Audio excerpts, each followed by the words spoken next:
Eo amin'ny tontolon'ny fananantany kosa tsy mety lefy mihitsy ny resaka ady tany eto amintsika, mbola mirongatra hatrany izany ireo olon-tsotra tsy manana ny enti-manana hiadivana amin'ireo manankatao moa no tena lasibatra ary mitondra ny fitarainany amin'izay resaka ady tany izay isan'ny tranga iray ara moa ny tetsy Ambatomaro. Fanadihadiana rano amin'ny rotsy rakotiny iray ny eo amin'ny sariny mamy Rasamuely.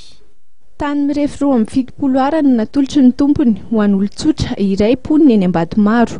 Antoanany maro io olon-tsotra io no nangataka titra sy ireo taratasy fanamarinana momba ny fananantany tena anivon'ny domaine saingy tsy mbola nahazo izany. Amin'izao fotoan'izao nefa dia misy olona izay milaza fa tompony andraikitra eny anivon'ny fandoavan-ketra izay mampiorohoro ny poniny eny Ambatomaro ary maka ny tan'ireo olona eny an-toerana. Zany dia le mitsirariny eto Ambatomaro no tena resako eto zany.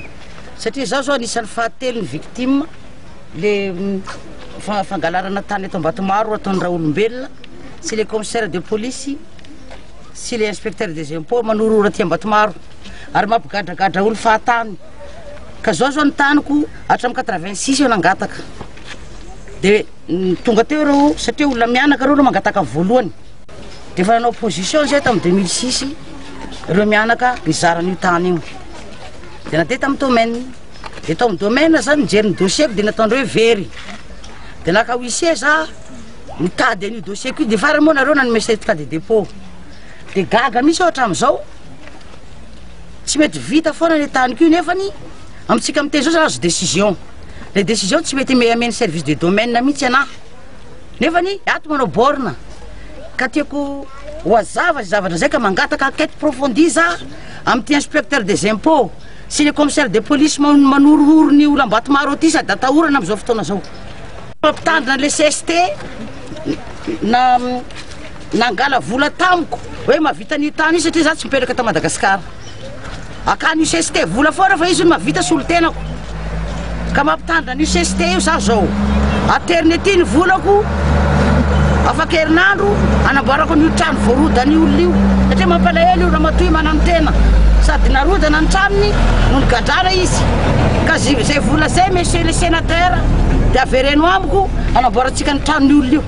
Trano iray moa no efa narodana tena an-toerana izay tranona mpanany tena izay efa nanajary tany sy ny olona teo efa antonany maro. Zay zany olona manano tena ny tranoko nazera nefa ny tany mididy zany mivoaka hoe tany mifanita tonga teo zany misy nijery ny tany io tsy entina nijeran'ny tranoko zany misy amin'ny 27 zany misy olona tonga teo 27 tsy nentina ampiseho taratasy fa hoe tonga dia nanjeran'ny tranonay rehefa huissier zany ny hoe ny anenjeran'ny tranonay dia tsy nanenjera dia lasa zany nandeha nivavaka. Za olona tsy tao navoaka ny zareo daholo zany netako rehetrarehetra tao na fananako na ninona zany hoe very tao daholo.